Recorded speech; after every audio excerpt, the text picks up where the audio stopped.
Hey everyone, welcome to the Modern Firm, where we talk to forward-thinking leaders in accounting, tax, and finance about how they're building the next generation of firms. Today, I'm joined by Jeff Badu, tax strategist, entrepreneur, real estate investor, and someone who's deeply focused on financial empowerment. Jeff, it's great to have you here, man. Yeah, thank you, Noah, for having me. It's a pleasure. I Of course, appreciate you for having me on your platform. anytime, man. Yes, So sir. today we're just going to be diving into, building wealth with purpose, from real estate to tax strategy and financial empowerment. So, Jeff, I'd love the audience to hear about your journey with building Badu Tax Services, scaling a firm, what you've learned along the way, the whole nine. Yeah, definitely. So personally, I was born and raised in Ghana and came to the U.S. when I was 8 years old. Yeah, And fast forward, I attended the University of Illinois Urbana-Champaign, where I received my bachelor's degree in accounting as well as my master's degree in accounting. And while I was there, I was interning and eventually working full time at PricewaterhouseCoopers or PwC, which at the time was the number one public accounting firm in the world and probably, still is around there. for sure. And so with that, I was also working on my own business plan. And in September of 2016, I decided to leave PwC where I was working full time to launch my own CPA firm. And fast forward to today, we have Badu Tax Services LLC, which is our CPA firm, a tax firm that does tax preparation, tax planning, and tax representation services for individuals and businesses across all 50 states in the US. And we also have clients that are physically based in over 25 countries at the moment. We currently have, over 3,000 clients within our database all across the world. We have 25 team members across 7 different countries right now. And yeah, we're a fully remote, fully virtual accounting firm, fully virtual CPA firm, meaning we don't have to do any work in person. There's no inconvenience as far as like, having to drive somewhere and, meet with somebody to get the work done. We can get it done for you very efficiently. But that company eventually morphed into other companies, including our real estate investment company, Badu Investments, where we invest in apartment buildings, primarily now in Northwest Indiana. And then we have the Badu Foundation, where we teach financial literacy to the communities. And last but not least, my purpose in life is to inspire and support the super hungry to take hold of infinite resources in order to create an abundant lifestyle. That is absolutely inspiring, Jeff. Seriously, I respect that so much. So, what was the moment for you, and what is your drive behind, leaving a cushy job at PwC and taking the risk to start the business for yourself? Yeah, so I would say it all dates back to my roots. So being born and raised in Ghana, Ghana is a very entrepreneurship heavy environment in that, there's no thing really, no such thing as like food stamps and Section 8 and governmental support, right? Medicare and Medicaid. There's really none of that in Ghana.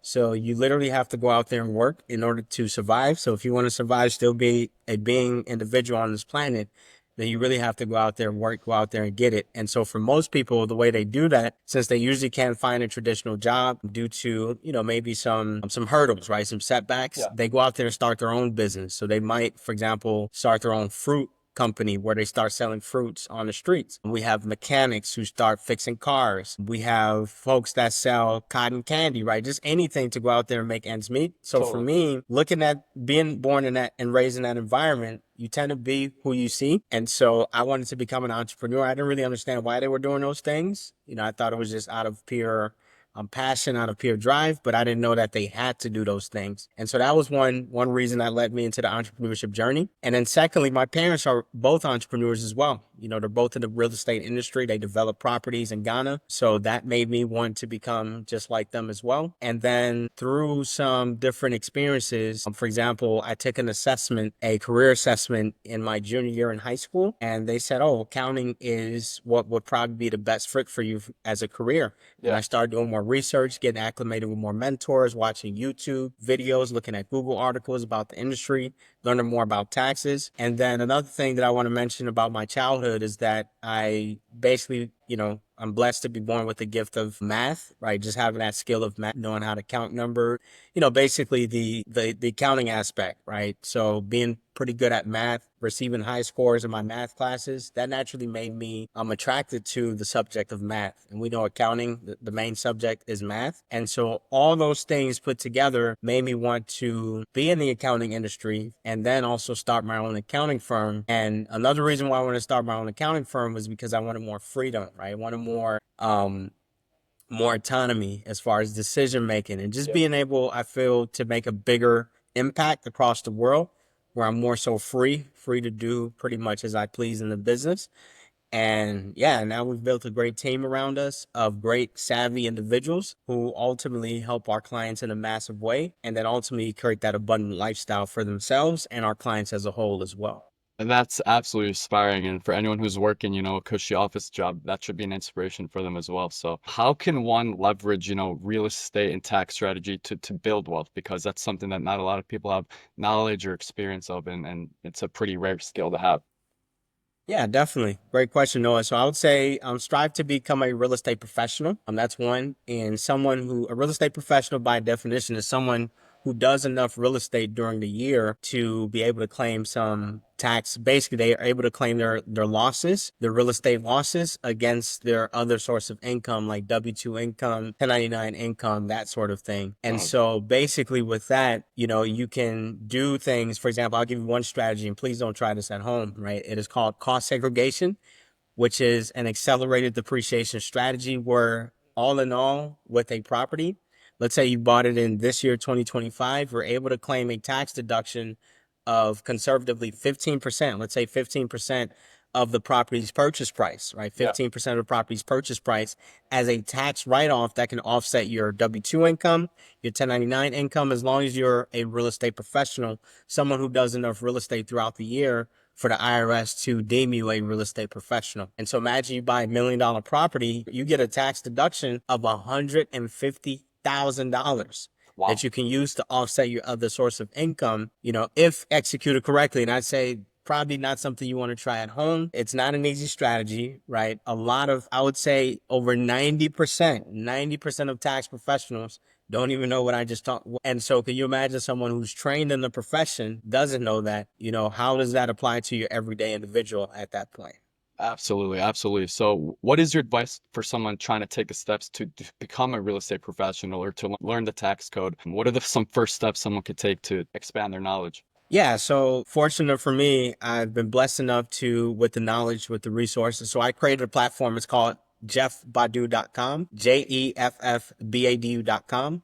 That has a ton of educational resources Mm. on there, articles, books, podcasts, vlog, all the things you can imagine in different formats. So that's one place for you. So to answer your question directly, it begins with the education. You want to educate yourself. Our firm, Badu Tax Services, was founded on the principle of education. We found there was a lack of education in the tax industry, Yep. or I mean, just taxes in general, not even the tax industry, but just taxes in general. And taxes make up 40% of a person's wealth, meaning that the average individual today is paying 40% of their hard earned dollars to good old Uncle Sam, an uncle we never knew existed in our families, but at Thanksgiving is eating the biggest plate, Yep, right? yep. And so, with that being said, you want to get educated on such a big topic. It's not Your house is usually not your biggest expense, it's your tax. And so you want to get educated and then partner with the right tax professional, someone who understands your situation, someone who understands your industry, like where you operate in, and is able to relate to your situation so that they can help you the best way possible. So I would say get educated, right? Take advantage of resources like jeffbadu.com, that platform, Mhm. and then get partnered with a professional. And ultimately, as far as you becoming a real estate professional, buy enough real estate. Do the strategy at least one real estate property a year. Yep. Buy at least one property a year, which is very doable, by the way. It's very, very doable if you're doing it the right way. And then track your hours. Utilize a spreadsheet. Track your hours. Typically, you want to have at least 750 hours a year of real estate activities. And that can include the education of the real estate, going out to the real estate, managing your property managers, going out to look at real estate outside, traveling overseas to go out and look at real estate. Yeah. And get this too, if you work from home, there is a strategy that allows you to count some of the work from home hours towards your real estate professional hours as well. That's a bit of a bonus tip right there. Something a lot of people don't know, but this is why you don't really want to try these things at home. You want to partner with a professional, get educated, but also do the application of having a professional, someone on your team who at least is a sounding partner, a sounding board that can make sure that you're on the right track with everything that you're doing. Absolutely. That's huge, especially nowadays. Like we're not taught this in school. We're not taught this anywhere. So I feel like a lot of people are undereducated when it comes to the tax code, financial literacy, everything like that. So that is absolutely massive. So now I want to speak about like challenges that you're seeing with your clients and that firms in general are having nowadays in 2025. Yeah, I mean, I would say 2025 is a very interesting year. Number one, there's a lot of noise in the world. I was actually talking to my team about this. We do a morning huddle every morning, and I was saying there's so much noise in the world. So we have that inherent challenge, the sort of macroeconomic aspects. We got, the presidents, we got trade wars, tariffs. There's so much noise in the world that you can really get lost in the mix of things where sometimes not everything should be taken so literal, right? It's like, for example, some people are selling their stocks right now. And I'm like, why?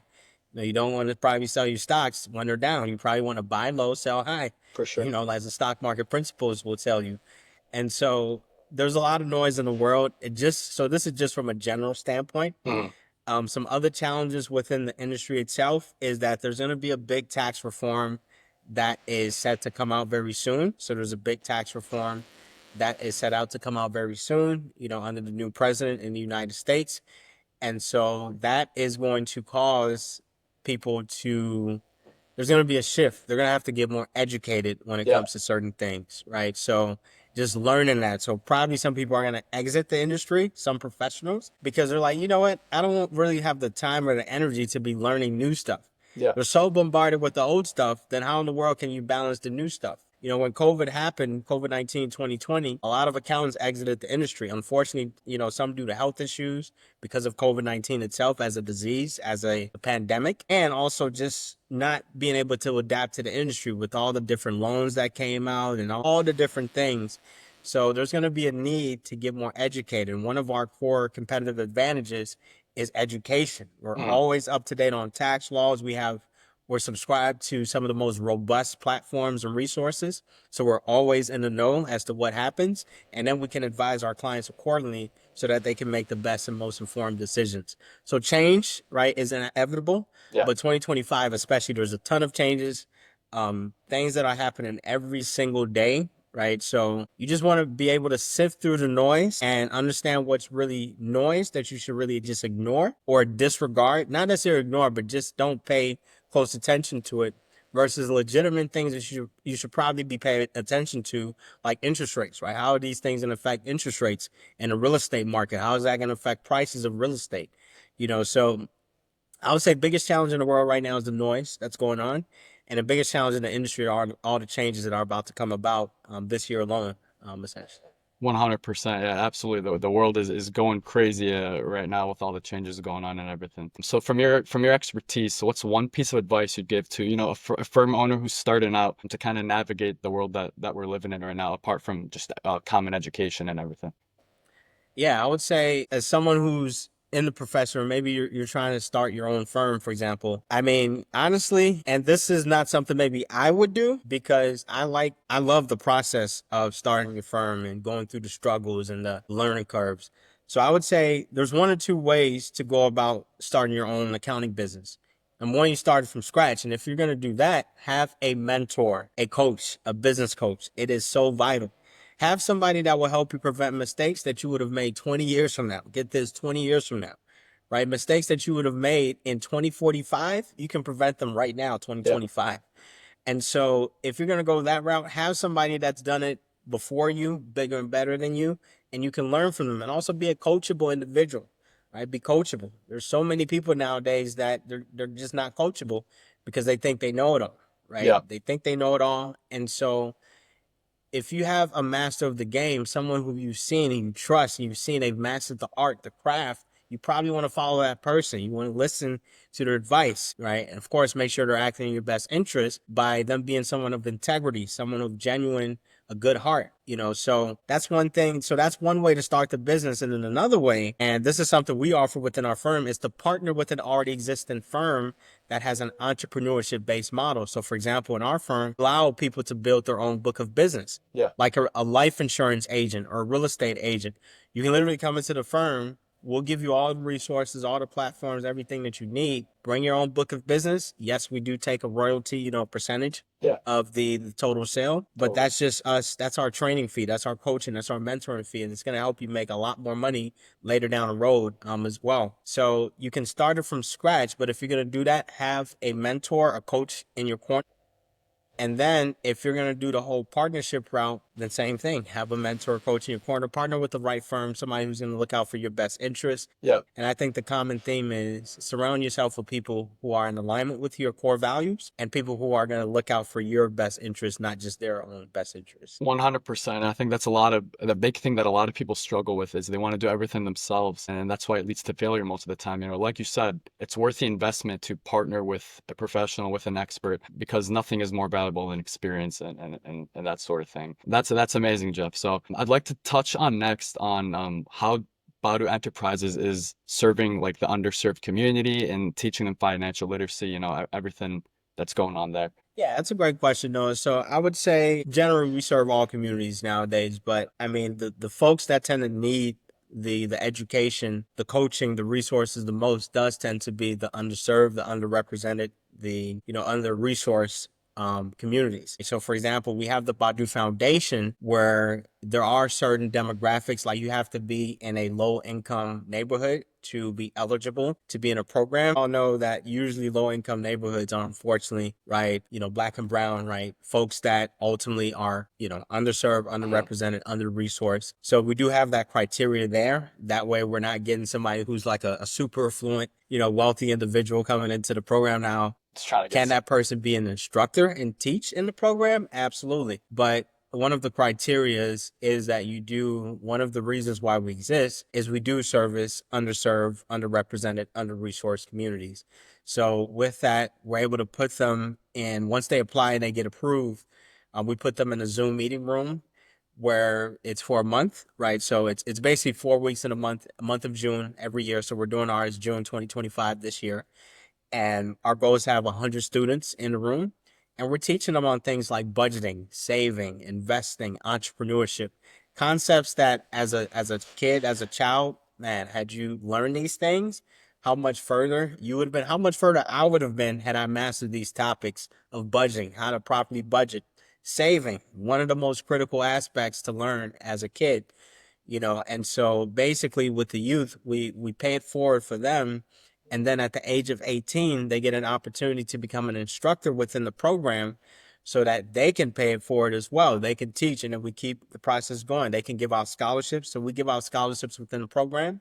So that's how we basically are under the methodology of don't just give a man or woman fish, teach the man or woman how to fish, and they would eat for the rest of their lives, Yeah. basically. So that's what we do as an example of how we represent or service underserved, underrepresented, under-resourced communities is through the financial literacy through the Badu Foundation, our nonprofit organization. That's absolutely amazing. I love how you guys are kind of touching on everything. You know, you have Badu Tax Services, you guys are helping the underserved communities, you're in real estate, you know, you're kind of all over, and I really respect that. That's admirable. That being said, is there any like success story from a client that you've had that's kind of resonated with you over the years?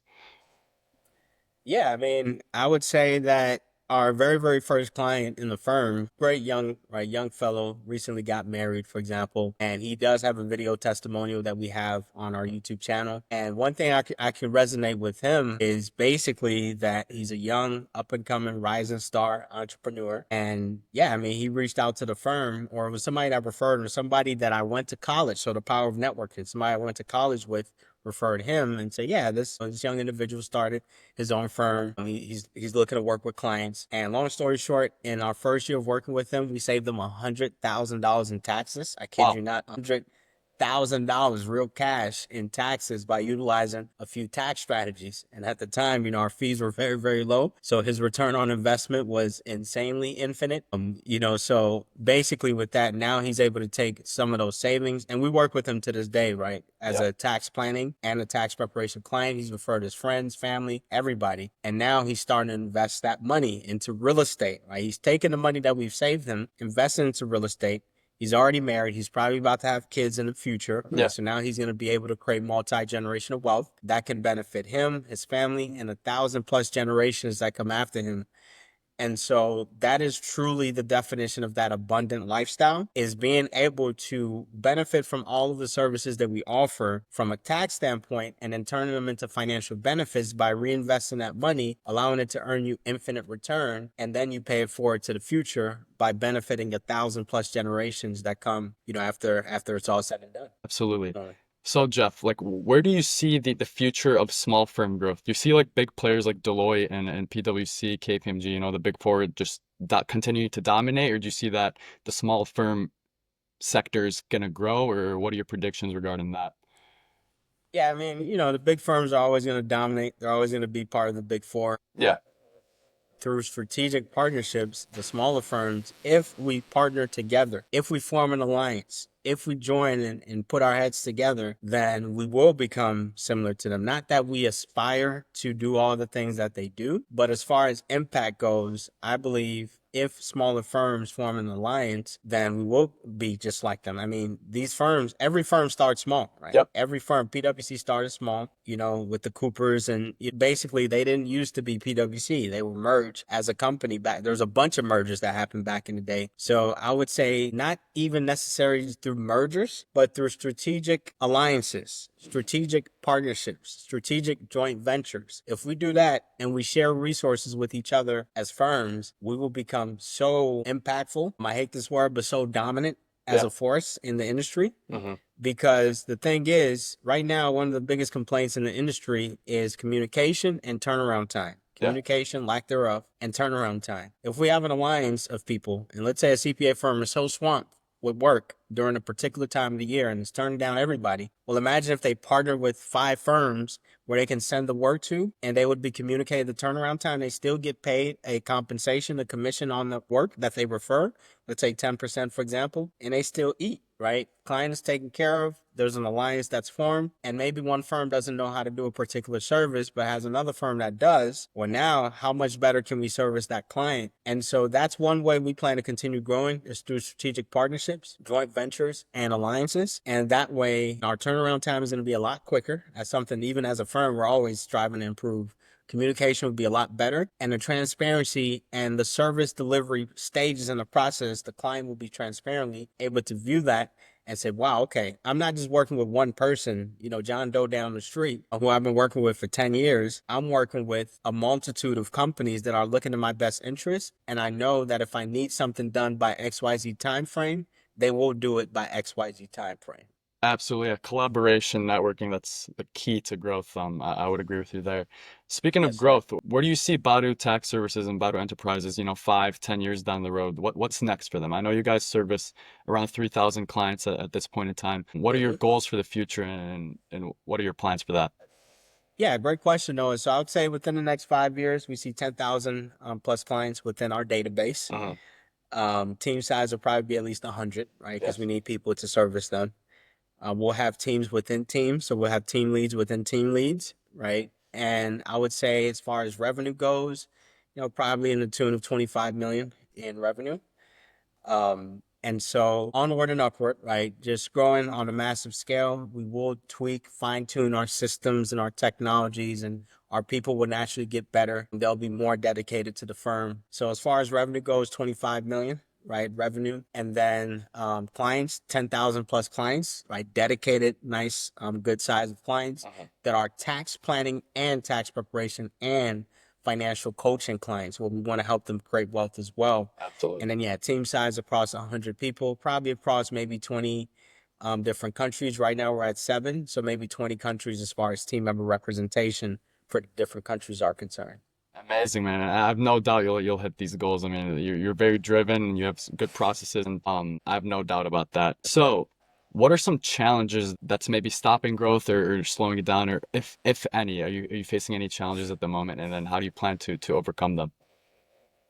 Yeah, I would say one of our challenges is increasing our turnaround time, and that just means that we have to work together more as a team, as a firm, right? Yeah. We need to collaborate more. We need to basically do our workload management even better. Right? We need to be more proactive with workload management, and then making sure our team is equipped correctly with the knowledge and the expertise needed for some of our clients. We also want to work with more tax planning clients. We don't just want tax prep clients, we want more tax advisory clients. As a matter of fact, we will be doing like what we call like a price.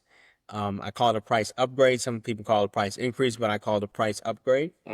So that we can cater to more clients that are business owners, right? That need that dedicated time with a CPA tax professional. So one of the inherent challenges, yeah, I would say turnaround time, just increasing that, making it faster, delivering a faster and a better product, Yeah. which I feel like every company is striving to do, right? Tesla, Apple, all those companies they strive to do, but we really want to strive to do that and delivering quality, right? The most quality service, and creating a more seamless customer experience at the end of the day. Because at the end of the day, the customer is who pays the bill, Yep. right? The customer is who feeds us at the end of the day, right? And so we want to make sure we take great care of our customers. We always take great care of our team, but we want to take great care of our clients and our customers. So those would be some of the things that we want to work on and improving as a firm overall. Jeff, I really appreciate you sharing your story and your insights. This was hugely valuable, and I think the audience would agree with me there. Where can the audience find you? On what platforms? Yeah, great question, Noah. So firstly, my personal website, jeffbadu.com, has all of my resources. JEFFBADU.com has all of my resources. If you want to reach out to me there, you can as well. Our office phone number is 773-819-5675. That is 773-819-5675 if you're more of a phone person. If you are interested in services, it's Badu Tax Services.com, Badu Tax Services.com, BADU Tax Services.com. And basically, you can reach out to us there, or you can complete a quick 1 minute questionnaire on the website directly. And yeah, I'm always available. I am on LinkedIn. I under my name, Jeff Badu, JEFFBADU. I'm on Instagram, Facebook, pretty much everywhere, right? But Got I it. would say jeffbadu.com is the number one source that I can point you to. And then for anybody looking for services, it is Badu, BADU Tax Services.com. All Yes, right, sir. everyone who's listening, I want all of you guys to head over to jeffbadu.com, get your taxes done by Jeff. No one else will do them better than that. Thank you, Jeff. I appreciate it. All right, guys, we'll catch you next time in the next episode.